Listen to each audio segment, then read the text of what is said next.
Hey, what's up, everybody? It's Philip from Depth. Thanks for joining us here on our next show. I got Kevin back, our Depth U dude, our Depth U consultant. He's going to be speaking with me here about some gems and Icks for the upcoming draft. But before we get started on that, please make sure you are taking time to subscribe to our YouTube channel as well as follow us on all of our social channels. We are growing organically from scratch. We're trying to do things the right way and be able to provide to you guys a free and adless website for all your NFL needs. So please go ahead, smash that button, and enjoy the show. What's up, Depth people? We are back, fresh off a nice week. We're getting closer, Kev. We're getting a lot closer to the draft. It's coming up upon us in 2 weeks, 2 weeks in a day, if you ask some people. We are getting much closer. It is Friday afternoon as we're recording right here. Dontavian Wicks just went to the Eagles, so it seems like AJ Brown's fate might be sealed when it comes to that. But that's not why we're here. We're here to talk about gems and Icks. All right. So this is going to be a fun show because if you're now in the process of your draft preparation, analysis, whether you're really in the weeds or you might be a little bit late, like our friend Ricky, who's just getting into it now and it needs a crash course, we got you covered because we're not going to talk about some of the mainstream guys. We're going to kind of talk about some of those hidden gems and conversely, maybe some people that a lot of folks are talking about that we have much, much lower on our big board, and our final big board will be coming out next Friday. We'll be doing another show where we do kind of a reveal. So stay tuned for that. But we'll get started, and I guess I'll go first. And I'll start with a guy that I've been talking about for a while. No, it's not Bud Clark. I didn't go that route, but I'm struggling to understand why it's so quiet. Like, it's so quiet on this guy. I have not heard his name once, and I'm just churning through podcast, YouTube, Field Yates, Mel Kiper, Daniel Jeremiah, anything I can get my hands on. And I have not heard mention of Caden Curry at all. Like, how often is it that you get a guy that registers 11 sacks in the Big Ten, plays like a freaking Wolverine maniac? I shouldn't say Wolverine, right? If he went to Ohio State, but doing all those types of things, hair on fire type of guy, and is like not a peep. Besides Prisco. Prisco's the only one smart enough that was like, hey, why isn't anyone talking about Caden Curry?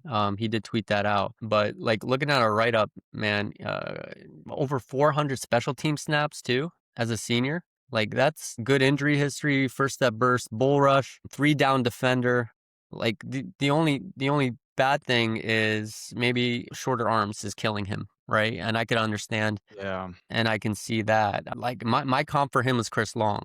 Like the way they play. And I think Chris Long liked it because he ended up following Depth on X. So I think that was a pretty cool comparison for him. But what do you think of Caden? Yeah, I mean, we watch him on Saturdays. I'm a big fan. Obviously flashes all over the place, plays like his hair is on fire. I think, this time of year, sometimes people kind of forget what they saw on Saturdays in the fall sometimes. And I think he's probably hurt also by the fact that it's a super deep edge class. It's arguably the deepest position group in the class. And then you've got some guys, one of which I'll mention here shortly in a little bit, or a couple of them, but where they look like body beautiful. They kind of fit the mold. They kind of fit the stereotype of what people are looking for, those prototypes. But I saw Caden Curry in Indianapolis at the Combine kind of walking around just in shorts and a T-shirt. He's not going to be the first guy off the bus if you're trying to win a beauty pageant. So he's not the biggest guy. Like you said, the short arms is probably sticking out against him as well. That's the big thing. I mean, we're seeing it a little bit with Ruben Bain and Cassius Howell too at the top of the board too. So where they're getting dinged for it. But good football player, probably not going to win a beauty pageant, but just a good player that I think is going to make some team really happy probably on day 3. Like it's like him and Mason Rager, that type, right? That gritty type, like that. You can get like a supercharged Danny Strigow if you're the Jags or something like that, with a Caden Curry, even though it's slightly different athletic profiles with Strigow being. And yeah, I don't know. I would love to have him in Jacksonville. I would love to have him. He feels like a Detroit Lion, right? Imagine him rotating with Aiden Hutchinson and give him a little bit of a breather. Stuff like that. Like, I like the makeup. I like the player. So who do you got? Who's one of your gems? So I'll start with the guy, not that I saw standing next. I'll get to this other guy next, but the guy I've been on since the beginning. Mm-hmm. He's I would say probably November. I kind of started a lot of like looking at edge rushers in particular and just kind of focusing on those because it's such a deep group. The one guy that stood out to me stood out to me from the very beginning, and I've been on ever since. That's Gabe Jacas. I've just Yes, you been have. on him from the jump. Just checks every box to me. And then he kind of lost a little bit of steam, I would say, throughout the process. 'Cause he didn't test in Indy. I think probably one of those dudes that got lost a little bit in the defensive end shuffle with so many of them in this class. And then over the last couple weeks, you're starting to see a lot of people like, oh, I don't know, he could go early second. I saw one person say like maybe at the end of the first wouldn't shock them. In this class between 20-ish, like 22 and 62, I think you're just gonna like throw them all up in the air, and then everyone's gonna have their own mixed match rankings of them. So I don't know if there's like any uniform rankings for those guys, but he'll go in the second round. If he went in the first round, it would surprise a lot of people. I just think he's a really good player, though. I mean, he plays hard. He's got good size, production's there, team captain, Wrestler, right? durable. Yep, former high school wrestler. Just checks all the boxes for me. Stands up, puts his hand in the dirt. I mean, I don't see any way. I don't know that he's ever going to be Myles Garrett, who is, but I just don't see any way in which he's a miss, right? I mean, I think bare minimum, you're going to get yourself a really good rotational player, but he's probably going to be a very good starter in this league for a very long time. Yeah, really nice player. What was your comp for him? I believe I had Matthew Judon was the comp. Yeah, Judon too. Like I always think too, like just with the Illinois connection with like Smoot, and not necessarily like body type or everything, but just like I remember how Smoot didn't come off the field at Illinois. Like that was his big thing. Like he played every snap, and I feel like he's that same type of playmaker. Like you can leave him on forever. So that's a really good one. I like that player a lot, and really violent hands, and you could see that wrestling background. He just like attacks people. He doesn't let anybody into him. He goes and he strikes, which I like aggressors at defensive line. I don't like and we'll probably talk about that for one of my icks as we move along. But I'll go to my first ick, and no, it's not this player, but you might be a little shocked because it's a Gamecock. And you know how I am with South Carolina, being Yeah. a alumni of South Carolina. I'm usually Mr. Garnet colored glasses when it comes to the Gamecock players. I'm always messing you through the season, telling you Xavier Legette's the greatest receiver that's ever played in the face of the year. So to have a Gamecock on this list, it hurts my heart a little bit, but I don't get the Brandon Cisse hype. I watched him all year, and not once did I ever come away like thinking in my head, this guy's a bona fide first round pick. We've had a ton, Stephon Gilmore was there when I was in school, we've had a ton of really good JC Horn. Like those are players I watched and I was like, damn, like lockdown. And then I see Brandon Cisse getting first round consideration. I'm like, what did I miss? So I'm like I'm going through, and he's really explosive, right? That's what he has in his bag. He had a 41-inch vertical. That's great. He has a track background. Kev, he had 11.12 second 100-meter dash in high school, and top speeds over 20 miles per hour. Like the athleticism's, that's not in question for me. Like he's a good athlete, but like I kind of cross-check with a bunch of other reports just to see what I'm missing, and it's a lot of the same stuff. And it's like his best trait is athleticism and recovery. Well, I don't want my corner having to recover every freaking snap. Okay, like 27 tackles, 1 interception, 5 pass breakups. I want him to take care of business before it comes to that. I don't want him running for his life and, suffocating ground. Like, credit to him that he can, and that's a great trait to have. But, like, can we read the game a little bit? Can we get ourselves positioned? He's only 20 years old. He's on the younger side. So maybe, I have to be a little bit more gracious with him. That's just one of my guys that I can't get behind this first round stuff. Like you said, kind of says a lot coming from an alum himself. I mean, kind of works as the inverse, like with Caden Curry, where some guys rise through the process in the spring, some guys kind of get lost in the sauce, and he's probably one of those guys where he did enough on the field on Saturdays, and then he gets off the bus. He's tall, he's fast, he's long, kind of looks the part, and corner's a tough position to find in the Yeah. league. It's a hard position to develop. I mean, it's a hard position for those guys to play. I mean, going backwards like they are on every snap. So teams are always looking for corners. You never have enough. But so I think teams can kind of convince themselves, and he might end up being great. He might not. I think there's probably Absolutely. a big roll of the dice there, and it's going to take, like most players, honestly, it's going to take him landing in the right circumstance, the right developmental program and all that. But yeah, definitely not a player for everybody. Like listen to this. Like all his strengths on the scouting report that I had written for him were mostly like traits based, athleticism based, right? And then weaknesses. Spreading the jam. When he misses a jam, receivers gain immediate leverage and force him into recovery mode. Can be influenced by stems loose positioning when routes layer or break late. Next one, recovery reliant. Often plays from slightly behind because he doesn't consistently win early in the rep. Next one, pincers. Uses length to recover but will reach instead of re-leveraging cleanly and grab receivers. Penalty risk. Volatile. Flashes lockdown traits on some snaps, then gives up separation due to technique breakdowns. Gets into position, doesn't always locate the ball cleanly on vertical throws. Needs an extra step to flip and drive, so quick breaking routes can create separation underneath. Like, there's a lot of it was so easy for me to write that weakness thing. So my comparison for him was ultimately like a Kaiir Elam, and they were like very freaky similar on the RAS card, everything like that, considered a good prospect, and then it just didn't click, right? So that's what I'm thinking. But anyway, who do you got for us? Well, I had a couple Icks. Honestly, this year compared to other years when I was going through this, preparing for this, I had a lot more players that were more on my positives and more guys I would look at as gems than an Icks. I didn't have too many guys that stood out. The first one that was just kind of glaring to me, I haven't been in on this guy pretty much going back to last summer, and that's Kadyn Proctor from Alabama. I know he'll probably go in the middle portion of the first round, but the draft, for as much as it is about getting good players, obviously, a lot of it, especially at the top, when you talk about, where he's probably going to go, somewhere between 11 and 24-ish or somewhere in that third. A lot of it comes down to risk mitigation as well. And if I'm going to miss, I've always thought this, if I'm going to miss on a player, I want to miss because my evaluation, I missed on the player. I thought he was a better player than this. I was wrong. I don't want to miss on a guy because I overlooked some off the field things or characters things, and I'm not calling him a bad dude. I don't know him, but the issue for me comes down to the fact that he's a big dude. He's very athletic. But the reports that last year he's going into the season, he's getting talked about as a top 5 pick, and he comes into the first game of the season. He's apparently 390 if you listen to some scouts that were weighing him in. Yeah.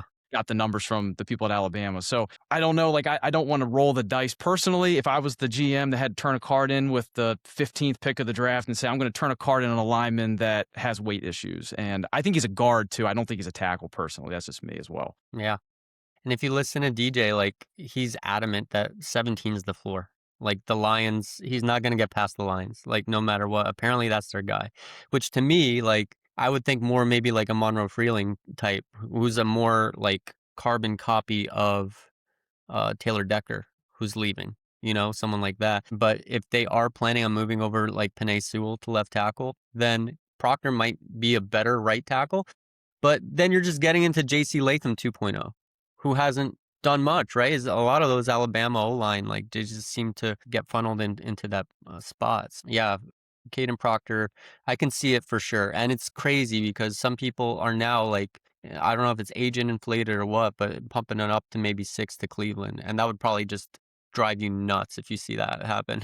Yeah, and like all these players, I don't have a crystal ball. I don't know. No one does, obviously. But if he lands in the right spot with a good coach, good offensive line coach, good weight and strength conditioning staff, he can keep his weight in check and all stuff, and he moves into guard. I think that's his best role. Maybe I'm wrong. He could be a really good player. He's obviously super athletic and super talented, but the way he's talked about, I don't know. Be a little bit rich for my blood, but time will tell. Absolutely. Kevin, not a fan of the Crimson Mastodon. That is Kadyn Proctor. So we're going to go back to gems. And my next one is Skyler Bell. And this guy is freaking good, man. People really aren't talking about it because he's transferred from Wisconsin to UConn. He's been there for the last 2 years, but really good player, really good person. So that's something that's really important to note as well. He got a really big offer to go to Michigan for this year, and he chose not to. He stayed loyal to Connecticut. And I know we were talking a little bit about this before the show started, but that's going to be,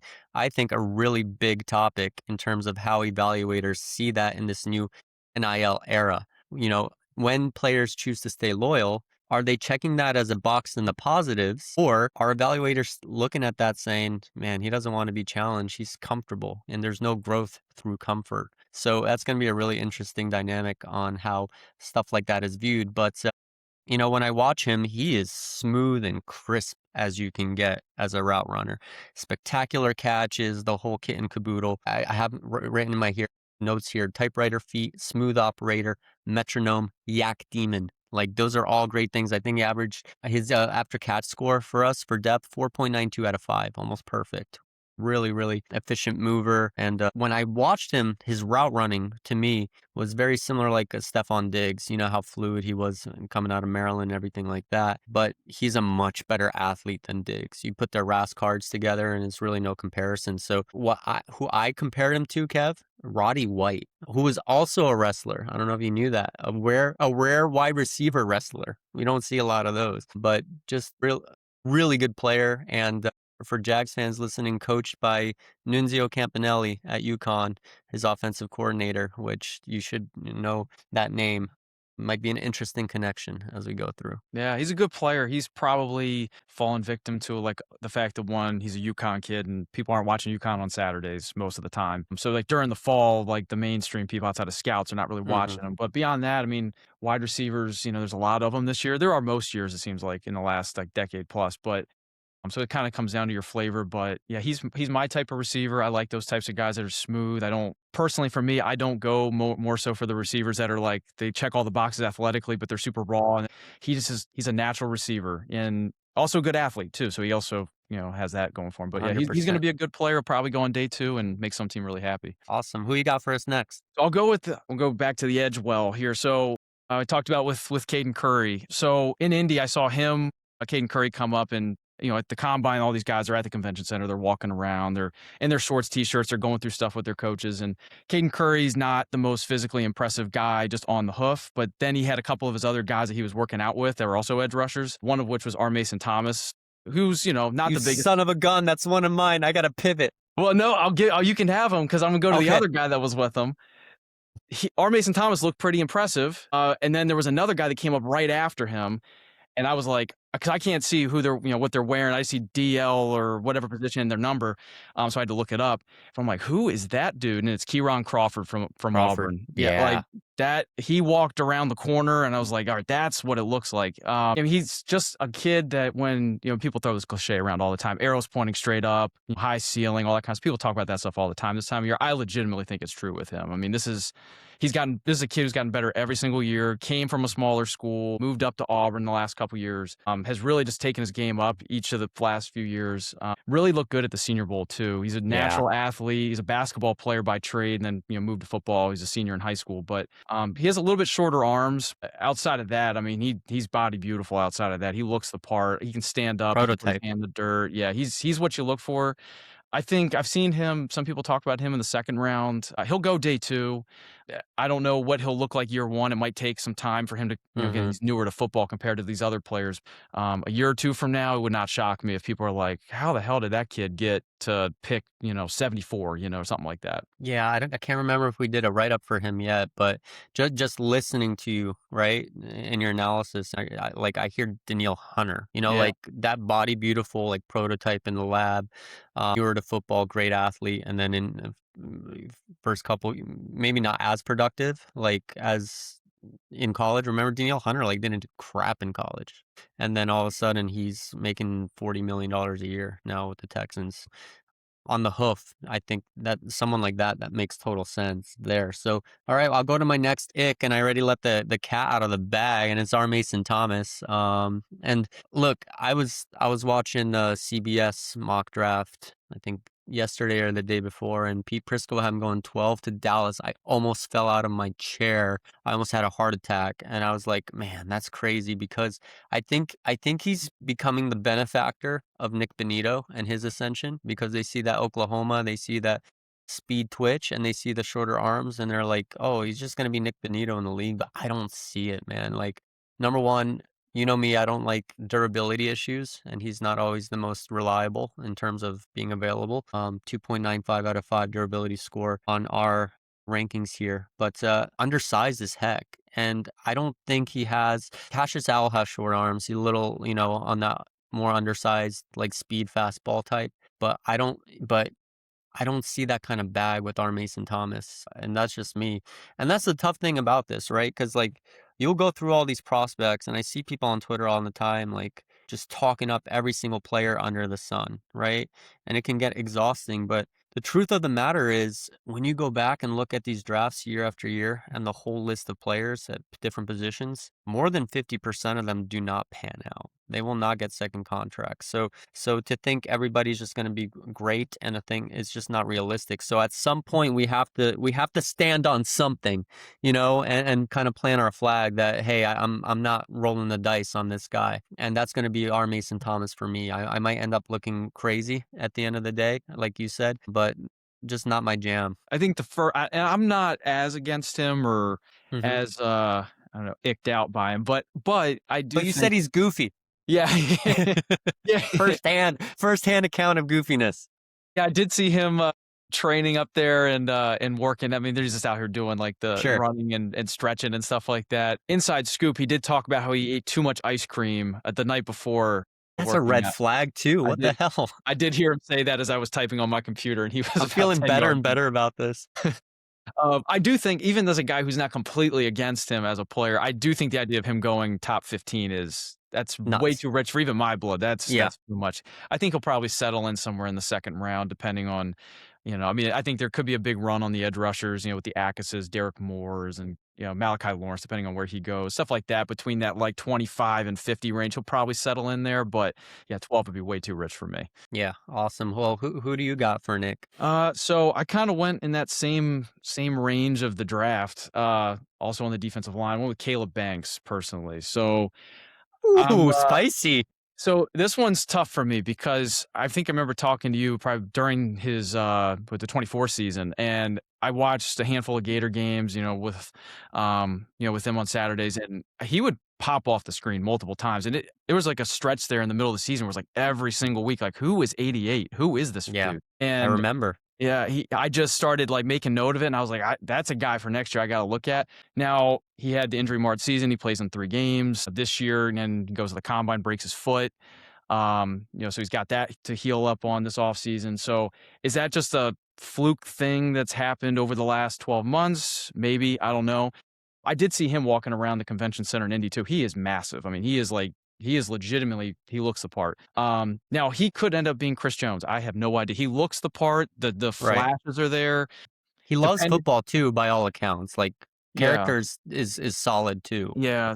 It pains me. It's one of those things where I try to, if I was like putting myself in the shoes of a GM, like, would I want to turn the card in at like 23, 24, 25 on a guy that I'm going off a 24 tape where it looks pretty good. It's not all the way there, but then the last 12 months or so, it's been injuries and hasn't been as good. And but he has all the upside in the world. If someone takes him in the first round, I wouldn't fault them. I understand it. I mean, there's only so many guys walking around that look like that on the planet with that type of upside, but I don't know that I'd have the guts to turn that card in personally. Okay. Yeah. Caleb Banks. I listen, when it's chronic injuries and when it's feet for big guys, like that could be challenging. Like, that really has to be thoroughly expunged by the medical team. If you're gonna feel comfortable, especially like, I think we can both agree probably first round out of the question. But for those teams in the second round, like, what do you do if you're the Jaguars at 56? That's very tantalizing. That's really something you have to think about. I don't know if you're comfortable, uh, to be honest. That's a really good one with Caleb Banks. Yeah, for sure. I think I had like an Albert Hainsworth comp on him, if I remember correctly. Yeah, kind of just like, really good when he wanted to be, type of Yeah. thing. The But highs were high with him. yeah, Yes. the highs were high. But I think he's a lot better character than Albert, based on all the information that I've received. He really loves football. He loves playing. And he tried to come back and like play, even though he was probably still hurt. Like, that kind of stuff is good to see, with players and that competitive toughness. Okay. So my final gem, and I killed the Gamecocks earlier. I don't want to get canceled, Kev. I don't want to get canceled by South Carolina. So my next guy is Jalon Kilgore. Like, as like meh that Cisse was watching all year. Like, every week I'm like, man, Kilgore's nuts. Like, he's all over the place. He's smashing people. He's doing this. He's playing in the slot. He's going deep. He's going strong safety. I've even seen him line up boundary corner, like in a pinch, stuff like that. So that versatility is crazy. So I really, really like Jalon Kilgore. I think he's a really good player. Let's see. He also played Kev. He played wide receiver in high school, 900 receiving yards and 8 touchdowns with 114 tackles on defense in high school. So like, that's where you see those good ball skills and everything. And let's see, Kilgore named finalist for the Blanchard Rogers Award, honors the most outstanding college player with South Carolina ties on and off the field. So you got that, DNA portion checked off, right? High football IQ, available 33 out of 36 days. Listen to this, Kev. Teammates, coaches frequently cited as obsessive film study, known for being the first player in the building on Mondays, often arriving before the coaching staff to review the previous Saturday's tape. This is the kind of analysis you're going to get on depth on these player write-ups. So my comp for him was Michael Huff. Remember Michael Huff at Texas? Yeah. Like, Played a long time in the league. Good player. Exactly. And I think that's what he'll be. I don't know if he'll be a star, but I think he'll have that really, really nice career. Go to a team like Minnesota with Brian Flores. Like, that could be a really good opportunity for him. Heaven forbid he goes to Houston, a team like that. Not fun to play with, something like that. Yeah, Jalon Kilgore for me, man. Yeah, good player. And the league is always looking for guys like that, too. Guys, one, that are versatile, but two, in the secondary. I mean, you're seeing every team in the league, whether they have a guy like a Kyle Hamilton, Derwin James type, got Jalen Ramsey, these guys that, they can basically line up anywhere in the secondary and cover tight ends, and then they can go play deep third, and they can blitz. They can do a little bit of everything. Regardless of what scheme you're running defensively, there's a home for a guy like that on all 32 rosters, I think. All right, who's your final one? So this is a guy we talked about offline a little bit before recording, but Tyler Onyedim this is a guy that, like I was mentioning to you, I saw the name, I'd see a little clip here and there. I was like, okay, it looks pretty good. And then, I kind of get lost more so like tracking the big names. Grayson Halton probably would have been on this list, and I still am a big fan of Grayson Halton. I think as the process has gone on, his name has gotten even more and more steam. I took him off. He's a little bit too obvious, I felt like. Yeah, he's a little too obvious now. He's too good. Like, your assessments were too good. So we're moving on to the next one. So I kind of moved down a little bit into that next group. And there are a couple defensive tackles I think probably get lost in the sauce a little bit, but Onyedim was one of those guys where the more I watched him, the more I liked him. He's got good size, really good against the run. Now, the pass rush numbers and all that might not blow your face off or anything, but when you watch him move, like, you just the eye test, like, he looks like a good athlete. He looks like a dude that, isn't going to be a liability. If he's unlocked by the right coach, the right scheme, all that kind of stuff, he's put in a position to get after it a little bit. I mean, I don't know what the ceiling is on him, but bare minimum, I mean, that's a guy you're probably going to take. I mean, I've seen some people high on him in the third round. I mean, who knows? John in this draft? Shipley. Yeah, there's a lot of people, in this in the community that seem to be really high on him. And then other people don't really know the name that much. But like, if he went somewhere in the third, fourth round, I think you can feel pretty comfortable knowing you're going to get yourself a good player who's going to come in and at least join a rotation for a long time and be a serviceable player for you. But I think he's got upside too, so I'm a big fan. Yeah, for sure. He's actually a player. We didn't even have a player profile card made up for him on the first go around after the combine. Seeing all the smoke and all the buzz, we have one. We have him in there now. If you folks watching at home want to see his player profile page. I think when we do our final bid board, he'll probably be in that like 175, 180 overall range based on the analytical scores and the perception scores. So really interesting player. I really like that one a lot. So you have our gems. So we got to wrap up here with our last Icks. And can somebody explain Peter Woods to me like I'm 5? Like, I feel like I'm taking crazy pills. What? Like, I get it. Like, he came into the season really highly ranked, right? So you see all those preseason, big boards and everything like that. And you always make a note in your notes like, hey, Clemson, I'm going to watch Clemson this week. I'm really excited to see Peter Woods, right? And I don't know about you, but like, when I watch these players, right? Like, I won't look for them specifically. I'll hope that they manifest while I'm watching the game, right? So like, even though I'm cognizant, like, I know that they have a good player on the line in Peter Woods, I know that they have a good player in TJ Parker, like, I want them to jump out. And like, I watch these Clemson games and like, I see TJ Parker doing cool stuff and everything like that, and I'm like, I've watched 4 games of Clemson now. I'm like, where the hell is Peter Woods? Like, is he even playing? I go back. Yep, he played like 60 snaps. Like, I just don't notice him. And I know he trimmed up big time this year. Like, he lost like 30 pounds, and I think it affected him, not in a good way. Even though he looks like trim and slim, I don't think it was very helpful for him, even though he was on the Bruce Feldman freak athlete list, Kev. He had a 700-pound squat, 490-pound bench press, but like, I don't see that athleticism much whatsoever. The good thing about him is he does have that, like, 1-3-5 versatility where he could kinda move because of that body type, so even if you wanted to play him as strong side end, you certainly can, but, just not for me. My comp for him was Dominique Easley. I don't know if you remember Easley. Yeah, so, like, another guy, like, everybody talking about, but just doesn't really manifest, and I realized he was probably gonna go, like, first, early second, and that's fine. Whoever wants to pull the trigger on him, like, be my guest. Like, stylistically, he fits the Bears like a glove. Dennis Allen loves those sub 300-pound dudes, like, Onyemata for so long, New Orleans, like, he loves those types of dudes.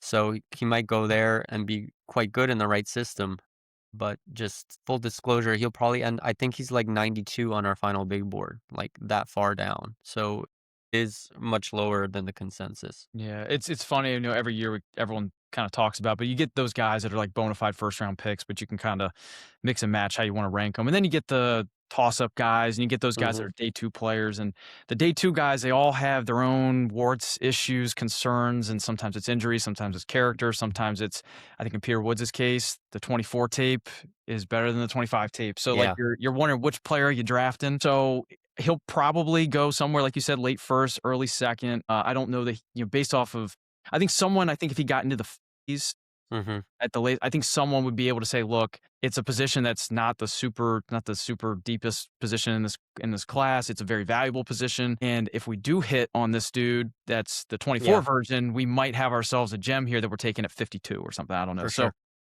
he's probably one of those guys that, probably fits this bill, and, there's a lot of them in this class we already talked about, but the later they go in the draft, the more I'm okay with it. So if someone takes him at 25, like, I agree with you 100%, too rich for me. If someone takes him at 50, I think it's more understandable, but Mhm. it's a gamble. It's a roll of the dice for sure.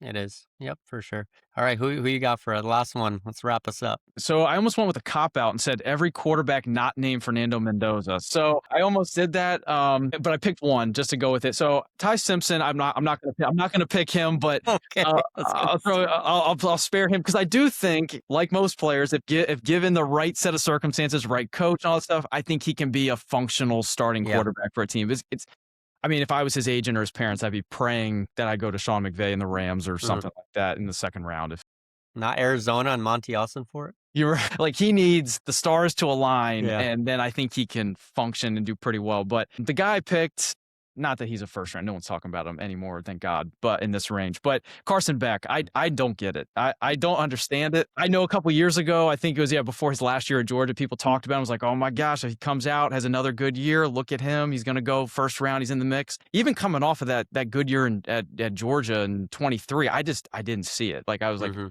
he's okay. I don't get it. Obviously, had the injury at the end of his Georgia run there, and then goes to Miami. They go play for the national title and all that. But the guy I've compared him to you throughout the entire season is, like, I think he's kind of like Kyle Trask in college, but like not as productive, and obviously older too, because he's, like a 43-year-old rookie next year. So Yeah, for sure. I'm not a big fan of Carson Beck. Doesn't mean he can't have a long career in the NFL as a backup and all that. Yeah. Sounds like he's a smart dude, and obviously he's got a lot of experience at the college level. But every cycle we always see it, there's like a number of quarterbacks, Drew Aller's gotten some of it too, where like people try to talk themselves into, like, well, this guy is going to go in the third or fourth round, could be Kirk Cousins, Dak, or whatever. I'd be shocked. Maybe I'm wrong, Yeah. but I'd be shocked if Carson Beck is anything more than a backup in the league. Yeah, 100%.